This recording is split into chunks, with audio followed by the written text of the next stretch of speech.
नमस्कार मित्रांनो, एकदा मी घरी असताना मला माझ्या भावाचा कॉल आला आणि म्हणाला, तू पुढच्या आठवड्यात माझ्या सासरी ये.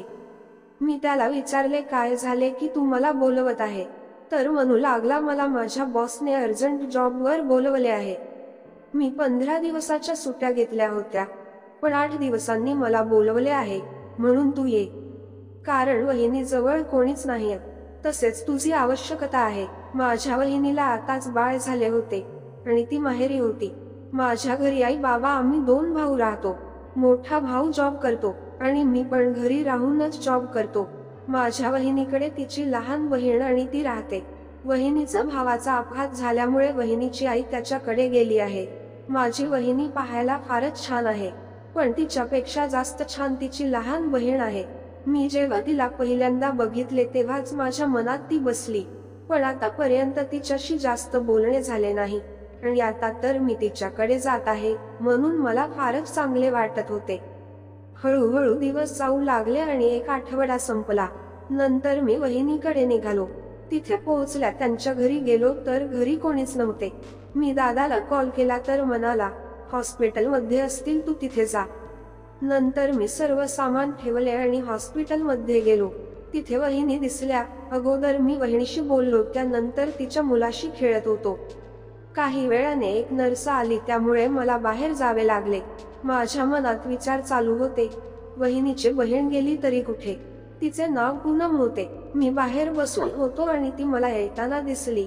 मी तिला आवाज दिला आणि माझ्याकडे बघून तिने स्माईल दिली आणि म्हणाली, केव्हा आला? मी तर तिच्याकडेच बघत होतो, कारण फारच सुंदर दिसत होती. ती फार गोरी होती आणि अगोदर बारीक होती, पण आता थोडी अंगात भरल्यामुळे अजूनच छान दिसू लागली. ती म्हणाली, बस, तुम्ही आलेच दवाई देऊन. काही वेळाने ती आली आणि माझ्या बाजूला बसली.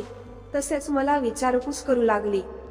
पण एक बाई तिथे आली आणि तिला म्हणाली, थोडे सरक तिकडे. आता ती अगदी माझ्या बाजूला बसली होती आणि तिचा चेहरा एकदम माझ्या समोर होता. तिला बघून तर आज मला फार वेगळे वाटत होते. तिला बघताना मनात अनेक विचार फिरत होते, कारण तिचे रूप आज फारच जवळून पहिल्यांदा बघायला मिळाले. ती मला म्हणाली, तू तर मला विसरूनच गेला. ताईच्या लग्नानंतर तुझी भेटच नाही झाली. मी तिला म्हणालो, तुलाच तर भेटायला आलो आहे. तर म्हणाली, मस्करी करू नको, तू आपल्या वहिनीसाठी आला आहे. मी तिच्याकडे बघितले आणि बोललो, वहिनीसोबत तुला सुद्धा भेटायला आलो आहे आणि आता मला इथे काही दिवस राहायचे आहे. त्यानंतर ती वहिनीकडे निघून गेली. तिच्या सोबत काहीच वेळच बोललो, पण मनाला फारच समाधान वाटत होते. मला भूक लागली होती, म्हणून मी नाश्ता करायसाठी गेलो. तेवढ्यात मला वहिनीचा कॉल आला आणि म्हणाली, तू पूनमला घरी घेऊन जा, तिला जेवण बनवून डब्बा आणायचा आहे. मी वहिनीला म्हणालो, पूनमला बाहेर पाठवा, मी बाहेरच आहे. काही वेळाने ती आली आणि आम्ही ऑटोमध्ये गेलो. ऑटोमध्ये आधीच एक जण बसून होता, त्यामुळे ती माझ्या फार जवळ बसली होती. मला तर फारच छान वाटत होते आणि काही वेळात आम्ही घरी पोहोचलो. ती फ्रेश झाली आणि चहा बनवला. त्यानंतर जेवण बनवण्याच्या कामात लागली. 2 तासानंतर तिचे जेवण बनवून झाले आणि आम्ही जेवण केले. ती म्हणाली, आता मी हॉस्पिटलमध्ये जाते, तू आराम कर. मी तिला म्हणालो, तू एकटी जाणार आहे का? तर म्हणाली, हो, मी रोजच एकटीच जाते, कधी कधी भाऊजी नेऊन देत होते. मी तिला म्हणालो, आता मी आहे तर एकटी जाऊ नको, मी तुला नेऊन सोडतो. मी दादाच्या गाडीची चाबी घेतली आणि तिला सोडण्यासाठी निघालो.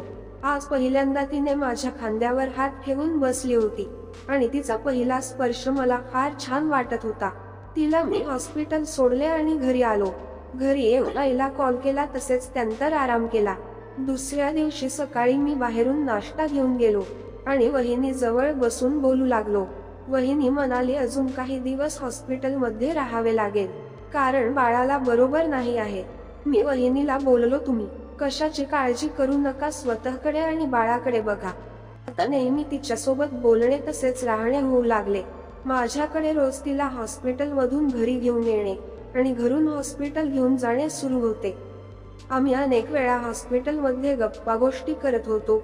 तसेच आता रोज बोलत असताना आमच्या मनातल्या गोष्टी बाहेर येऊ लागल्या. मी तिला घरी आता कामात पण मदत करू लागलो. एकदा ती मला म्हणाली, तू आला तेव्हापासून मला फार बरे वाटत आहे, कारण एकतर तू मला कामात पण मदत करतो आणि तुला माझी काळजी पण वाटते. मी तिला म्हणालो, आता तुझी काळजी मी नाही करणार तर कोण करेल? कारण तू एकटी असून किती काम करते, म्हणून तुझी पण काळजी करायला हवी ना.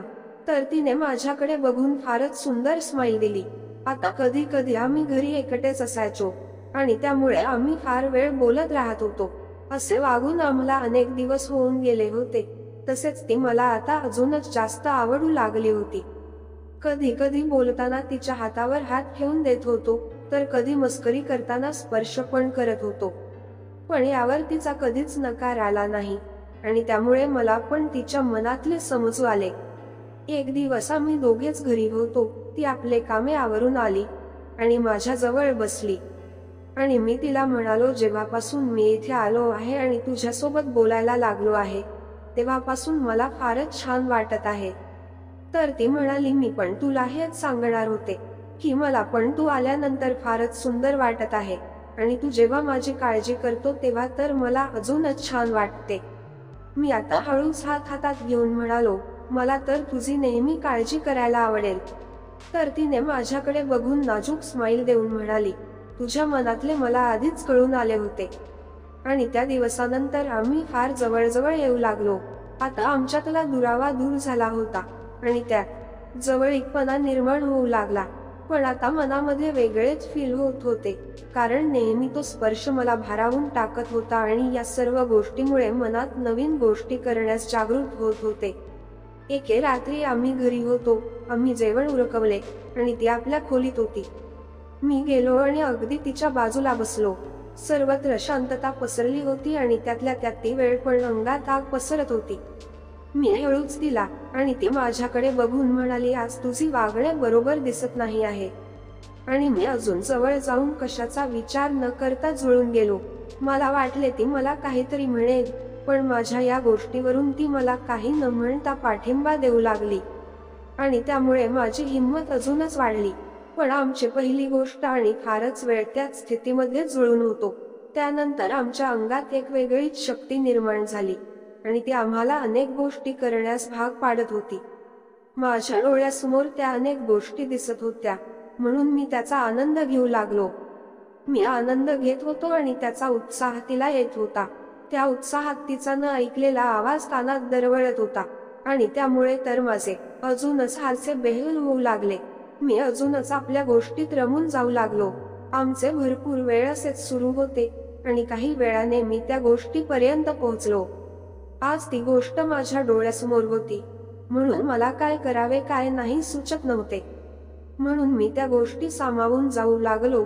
मी त्यात जातात फार हळूवारपणे त्याचा आस्वाद घेऊ लागलो आणि तिला तर त्या गोष्टीचा फारच आनंद येऊ लागला, कारण तिचा मिळालेला प्रतिसाद मला सांगत होता आणि मी तिच्याकडे बघून आपले काम दुप्पट पद्धतीने करू लागलो.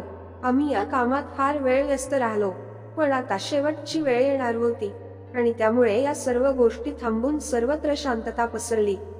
तसेच आम्ही पण शांत होतो. त्यानंतर ती म्हणाली, भाऊजी, तुम्ही दिलेल्या गोष्टी मी जीवनात विसरू शकत नाही. मी म्हणालो, मी तुझा भाऊजी नाही आहे.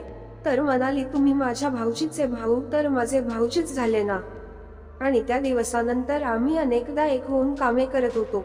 मित्रांनो, कथा आवडल्यास चॅनलला सबस्क्राईब करा. धन्यवाद.